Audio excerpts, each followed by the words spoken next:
This time tomorrow, Red and Blue will be coming to you from Miami. Elaine Quijano is already in Florida. She's sitting down with both of the state's gubernatorial candidates. This morning, she spoke with the Republican, Congressman Ron DeSantis. President Trump's endorsement of DeSantis helped him win the Republican primary.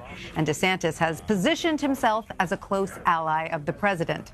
But while debating Democrat Andrew Gillum, he would not say definitively whether he saw the president as a role model for the children of Florida. Elaine followed up on that. Do you think that the president is a good role model for Florida's children? Well, look, what he did, and he's done it in a number of different ways, is he made promises to people when he was running for office.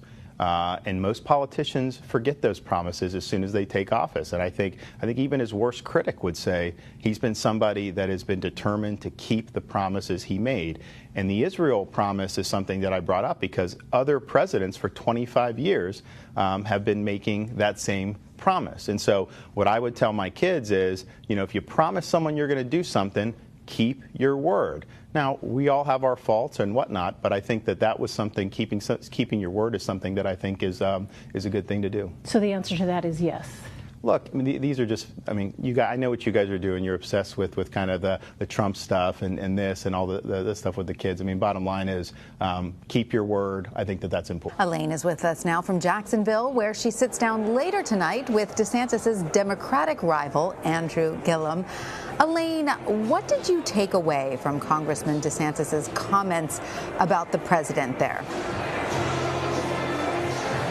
Well, in a lot of ways, Tanya, what we heard from Congressman DeSantis there is what we have been hearing from people who have been in the state, who have watched the evolution of Ron DeSantis' campaign, and that is, how does one pivot from a particular position that helped get him the Republican nomination, the Republican gubernatorial nomination, and now has to face an opponent in the general? What is the right strategy?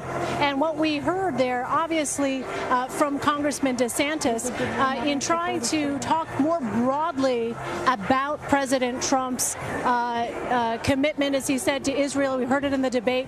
We heard it again in the interview this morning, is not wanting to necessarily focus on specifics on those issues that, for instance, his opponent, Andrew Gillum, has focused on with respect to President Trump in terms of some of the name calling, et cetera.